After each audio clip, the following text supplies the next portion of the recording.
2019 সালে জামায়াত ইসলামীর আমির হিসেবে শফিকুর রহমান শপথ নেয়ার পর যে বক্তব্য দেন, সেখানে তিনি শুরুর দিকে বলেন, স্মরণ করছি আমাদের মহান স্বাধীনতা সংগ্রামের সকল শহীদ ও সম্মানিত বীর মুক্তিযোদ্ধাদের। এই অংশটুকু শুনলে যে কারো মনে হবে মুক্তিযুদ্ধের প্রতি কতই না শ্রদ্ধা ও ভালোবাসা দলটির।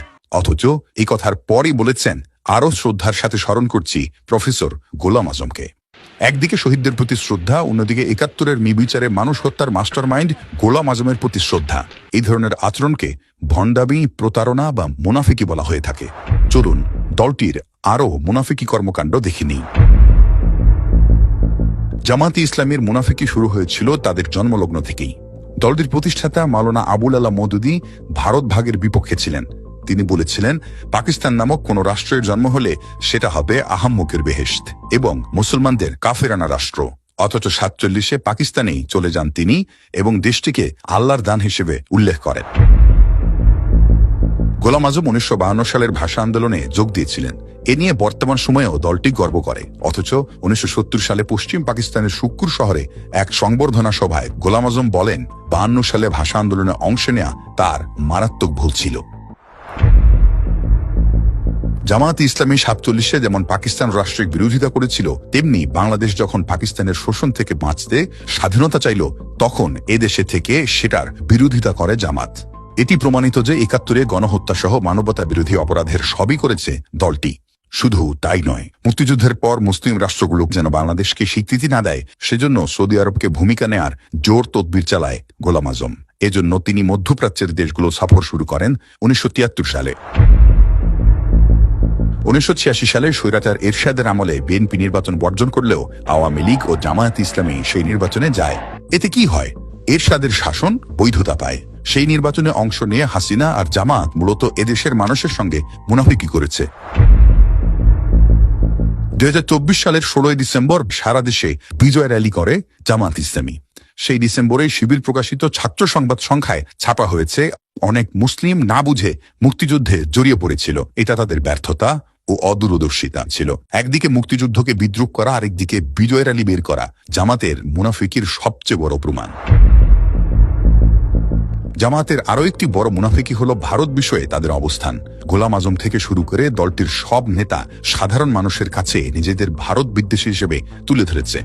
অথচ 2024 সালের 22 নভেম্বর কলকাতার আনন্দবাজারকে দেয়া সাক্ষাৎকারে দলটির আমির শফিকুর রহমান বলেছেন, জামায়াতে ইসলামীর ভারত বিরোধিতা যে ধারণা, সেটি ভিত্তিহীন। ভারতের সঙ্গে জামায়াত সুসম্পর্ক বজায় রাখতে চায়। এর আগে 2024 সালের 28 আগস্ট গণমাধ্যমের সম্পাদক ও জ্যেষ্ঠ সাংবাদিকদের সঙ্গে মতবিনিময় সভায় জামায়াতের আমির বলেন, ভারতের সঙ্গে বন্ধুত্বের সম্পর্ক চায় জামায়াত। 5 আগস্টের পর থেকে জামায়াত ইসলামী ইনিয়ে বিনিয়ে জুলাই আন্দোলনকে নিজেদের একক কৃতিত্ব হিসেবে প্রতিষ্ঠিত করার চেষ্টা করছে। একটা গণ অভ্যুত্থানের কৃতিত্ব সবসময়ই জনমানুষের। এককভাবে কোনো দল নিজের কৃতিত্ব বড় করে দেখাতে পারে না, কিন্তু জামায়াত সেটা স্বীকার করতে চায় না। আন্দোলনে যে 1,500 মানুষ শহীদ হয়েছেন, তাদের বেশিরভাগই সাধারণ মানুষ। এমনকি তাদের চেয়ে 5 গুণ বেশি কর্মী নিহত হয়েছে বিএনপির। জুলাই আন্দোলনে একদিকে নিজেদের অনেক ত্যাগ ও সংগ্রামের কথা বলে জামায়াত ইসলামী, অন্যদিকে আবার আওয়ামী লীগকে ক্ষমা করে দেওয়ার কথাও বলে। 2024 সালের 14 নভেম্বর জামায়াতের আমির বলেন, আমি বারবার ফ্যাসিজম আর ফ্যাসিস্ট বলা পছন্দ করি না। এর আগে 3রা সেপ্টেম্বর জামায়াতের আমির ঘোষণা দেন, আওয়ামী লীগ সরকার যে নির্যাতন করেছে তা ক্ষমা করে দেওয়া হলো। জুলাই গণহত্যার জন্য বিএনপি আনুষ্ঠানিকভাবে আওয়ামী লীগের বিচার চেয়েছে প্রধান উপদেষ্টার কাছে, কিন্তু জামাত এখনো সেরকম কোনো দাবি আনুষ্ঠানিকভাবে করেনি। জুলাই আন্দোলনের সময় বসুন্ধরা গ্রুপের মালিকানাধীন মিডিয়াগুলো, বিশেষ করে কালের কণ্ঠ পত্রিকা, হাসিনার পক্ষ নিয়ে ছাত্র আন্দোলনকে বিকৃত করে নানা রকম অপপ্রচার চালায়।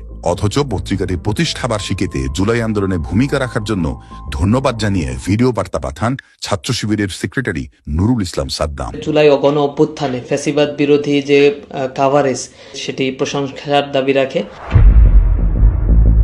ব্যাংক লুটের ক্ষেত্রে এস আলম গ্রুপের সহযোগী হয়ে নাবিল গ্রুপ আত্মসাৎ করেছে 13,000 কোটি টাকা।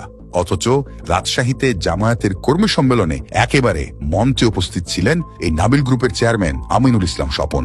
ঘটনাটি 2025 সালের 18 জানুয়ারি। জামায়াত ইদানিং চাঁদাবাজির বিপক্ষে সরব হয়েছে, অথচ 13,000 কোটি টাকা লুট করা নাবিল গ্রুপের বিপক্ষে কিছু বলা তো দূরের কথা, উল্টো তাদের কাছ থেকে সুবিধা নিচ্ছে জামাত।